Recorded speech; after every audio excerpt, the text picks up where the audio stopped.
Hey everyone, Nick Marzinski here at TrappingLight.com. In this tutorial I'm going to be talking about black and white conversions in Lightroom because of two reasons. First of all, I think that black and white photography, when it's done well, is absolutely spectacular. When you remove the color of an image and you concentrate only on tonality and contrast, it really gives the image a very timeless quality to it that I really like. And the second reason is because Lightroom has a pretty great black and white conversion tool built right into the develop module. I know that there's a lot of software out there specifically to do black and white conversions. There's plugins like Silver Effects Pro by Nick and Perfect Black and White by On1 Software and Black and White Effects by Topaz. And those are all great software packages. But if you already have Lightroom, you've already got a tool that will accomplish a lot of what those other tools will do. Now, before I get started, I want to take a moment to make something really clear for those of you that might be new to black and white photography, and particularly for those that are shooting JPEG images with your camera. And that's that you should never use that black and white mode in your camera to take black and white images.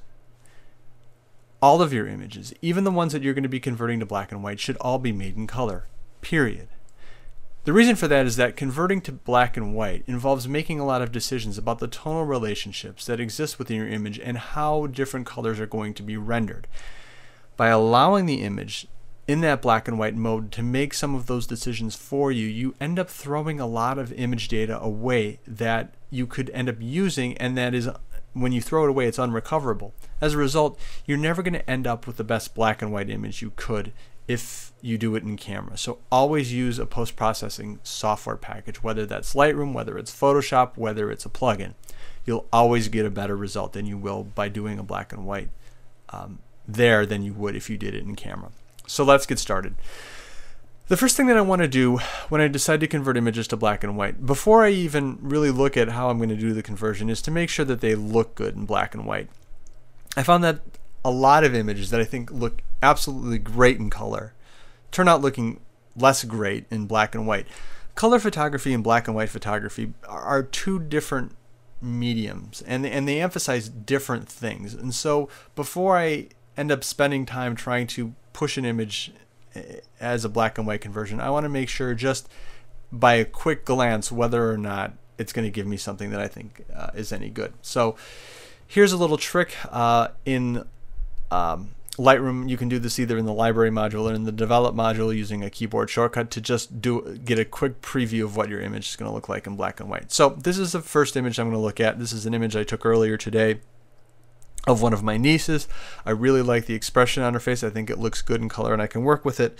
If I press V on my keyboard, it will convert the image to black and white for me. And looking at it as a black and white image, it doesn't look as interesting. There's a number of problems with it. Her skin tone shares a lot of the same tones with her jacket, and I can separate those, but it's going to be difficult to do in Photoshop. Also, this background here is really busy. When it's in color, I don't notice it as much, but when you have these specular highlights here in black and white where you're emphasizing contrast, it becomes much more obvious. So this isn't a very good candidate when I look at it this way for a black and white image. So I'm going to press V to undo the conversion, move on to the next image. Here's an image of some wine bottles. It looks okay in color. It looks kind of interesting. If I press V to convert it to black and white, for me this image actually looks more interesting in black and white than it does in color. And the reason why is because you've got some really good contrast in the bottles. You've got some really good darks in the bottles, rather. That's counterpointed by some of these lighter bottles, but also by these the lines of the rack that they're on. So for me, this image actually looks better as a black and white image than it does as a color image. So when I find an image that I think looks good in black and white by doing this kind of conversion, what I do is I mark it, and the way that I'm going to mark this image is by pressing 5 on my keyboard, which is going to 5 stars. It's going to add 5 stars to this image, and then it's going to auto advance to the next image. This is an image that I took earlier this summer. I thought it looked kind of interesting. You've got a little bit of a curve to this trail, which is counterpointed by the strong vertical tree branches. Looks okay in color, but when I press the V key to convert to black and white, I don't really gain anything by converting this image to black and white. It doesn't look more interesting to me in color than it does in black and white. So this is one where I'm not going to even bother. Moving on to the next image, this is another image that I used in an earlier tutorial about cross-processing. Thought it might look good in as a black and white image. Press V, and I still think it does. I think that there's some stuff going on here that I could accentuate in black and white. So this one is also going to get the 5 stars. Another image of another niece. Like what's going on here with the rule of thirds, where she's kind of offset over on the side here. Press the V key, and I think that this image could work in black and white. So I'm going to unconvert it, press 5, move on to the next one. Now this is an image that I think works great in color. I like how you've got these two contrasting colors, the blue of the sky and the orange of the ground. So you've got these two competing colors going on here, which I think is very interesting. If I press V to desaturate or convert to black and white, you lose a lot of that impact when the image is converted. I still think it looks okay, but what drew me to this image initially was this stark contrast between those two colors, and now that when it's rendered in black and white, I don't get the same feeling from this image. I don't get the same impact from this image. I don't think it works as well. So that's just a really quick trick, really quick way of looking at an image and deciding, does this work for me in black and white, and do I think I should spend the time that it's going to take to convert an image to black and white? Just to do that quick trick within Lightroom of pressing the V key. In this case, I'm going to work with this image and do a black and white conversion just to show you how some of the tools work. In order to do that, I'm going to move into the Develop module. I can do that by pressing D on my keyboard, or just by clicking right up here. And the first thing that I'm going to do with this image, you can see that this deck is a little bit off. This doesn't relate to black and white conversions, but it's just something that I can do quick to fix it. When I took this image, I wasn't making sure that I was level to the deck. I just wanted to make sure that I got her. So that's a quick fix. Go up here to the crop tool, grab my angle adjustment, slide it over here across the deck, make a straight line. Lightroom automatically adjusts it and recrops the image. I click done, and now everything looks a little bit better.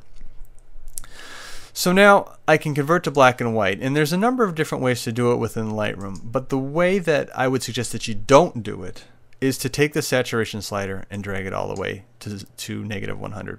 That'll take all the color out of your image, but the problem is that Lightroom still thinks that this is a color image, and one of the tools that you're going to be using to make black and white conversions and to make black and white conversion adjustments is in this HSL panel here. And you can see when I've dragged the saturation all the way down to 0 to make it black and white, I've still got color sliders to affect my hue, my saturation, and my luminance. I don't really need those sliders when I'm making a black and white image, and this needlessly, right here, all this stuff needlessly complicates the image by having it there. So I don't gain anything by taking the sliders, the saturation slider, all the way down to -100. Instead, the best way to convert your image to black and white, where you actually are removing all of the color and telling Lightroom, hey, this is a black and white image, there's actually 3 ways. You can either press the V key, like I said before, that shortcut will work, or you can click this black and white text right here in the treatment, or you can click the black and white down here with the HSL panel. None of those ways are better than the other. It's just a matter of what you prefer. I'll just press the V key, converts to black and white.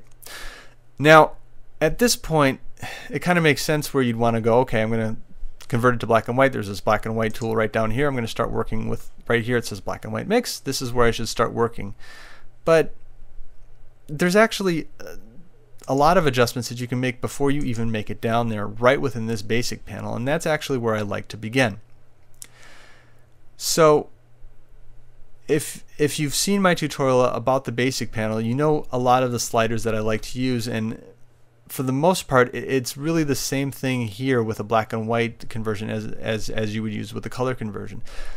Generally, where I like to start off actually with a black and white conversion, now I've converted it to black and white and it looks pretty good, is I like to take this clarity slider over here and drag it to the right. And you can see when I do that, it just makes that image pop immediately. If you've watched my earlier tutorials about the presence sliders in Lightroom, you know that the clarity slider affects the midtones. It really pulls those midtones apart. And that's what I want from a black and white image. I want contrast, and to be able to separate those midtones and spread them apart really makes this image pop. So that adjustment alone has a dramatic impact on this image.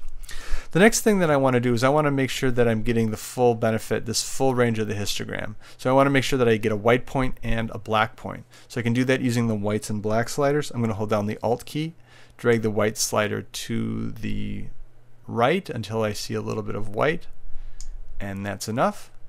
Then I'm going to do the same thing with the black slider. Hold down the Alt key. In this case, I'm going to be dragging it to the left to darken my blacks. Now with blacks, I'm usually a little bit more forgiving, so I don't mind that there's quite a bit of blacks here. It darkens the image a little bit, but it really doesn't hurt it that much. If I think that the image is too dark, I can keep the black slider where it is and then move my exposure slider to set a level here that I'm comfortable with. If I want to go high key, I can do that by just dragging it really high, or low key, the same sort of thing. In this case, dragging it up a little bit I think helps. And then playing with the contrast and seeing what that does. Now in some cases I may have to adjust, after I've made these two adjustments, make some additional adjustments to my whites and my blacks or my clarity, but in this case I think everything looks pretty good. Once that's done, I'm going to drop down to this black and white panel here and start making adjustments to my individual color channels. Now, if you're not familiar with this, you might be asking yourself, well, what do you mean by color channels? How can there be color channels in a black and white image? But here's the thing. If you take your image in color, where you've used it and you've captured it in color in your camera, like I said you should, and then convert it to black and white in Lightroom, all of that color data from your original image is still right there, and we can independently adjust these colors and make them brighter or darker. And where you see that with this image is particularly in the magentas. If you look at her jacket right here, and I'm going to drag this magenta slider to the left, it's going to make those purples darker. If I drag it to the right, it makes it lighter. Same thing with the blues. If you look at her pants right there, if I drag it to the left, it's going to make those darker. It's also going to make this door back here darker as well. And then dragging it to the right makes everything lighter. With the grass, it's the same thing. Down here, dragging the green slider makes it lighter, makes it darker. So you have this tool right here gives you a really great way to make these very specific adjustments to your image without having to worry about things like layer masks or anything like that. All you have to do is drag the sliders. But here's an issue. Let's say that I want to adjust the brightness of this deck. I don't really know which color is it. Is it red? Is it orange? I mean, there could be some yellow in it. Which one is it? And now that it's in black and white, I really don't know. Well, fortunately, Lightroom provides a tool that allows you to determine which color it is. It basically allows Lightroom to determine which color it is, and then it will make the adjustment for you. It's this targeted adjustment tool right here in the black and white mix. If you click it and then move onto your image, you can see that your cursor changes. And if I click on the deck, on the part of the image that I want to adjust, and drag it down, it will make that part darker. If I click and drag up, it will make it lighter. And Lightroom, I'm clicking and dragging down here, and you can see it's automatically making it darker, and Lightroom knows which colors to adjust. In this case, it's mostly orange, but it's a little bit of yellow. If I drag it up, it's going to make the deck lighter. Again, Lightroom knows which colors need to be adjusted. In this case, I'm going to drag it down a bit. Not that far. And for these color channels, I find it best to make very, very slow changes. I don't want to go crazy with it because otherwise it's hard to lock in a specific tone. Generally, I go very, very slow if I'm using this targeted adjustment tool. So I get it to a point where I go, this is the tonality that I want in that part of the image. So those are some quick tips using the basic panel and the black and white conversion tool to make these really interesting and compelling black and whites. I mean, if you look at what we started with, which was this, and where I ended, which is this, it's a completely different image. It's a much more interesting and compelling black and white than just converting it to black and white and calling it done. Now, in terms of black and white, we've really only scratched the surface, but that's where I'm going to leave it for now. In my next tutorial, I'm going to be talking a bit more about black and white, and in that tutorial, I want to touch on making localized adjustment changes to your images using things like the adjustment brushes and the gradient filters. And then I want to finish up by talking about the toning effects and vignettes and grain tools that are also within Lightroom. Until next time, I hope you enjoyed this tutorial, and I hope it helps you create interesting and dynamic black and white images. If you have any questions, feel free to leave them either on my YouTube channel or on my blog at trappinglight.com. As always, thanks for watching.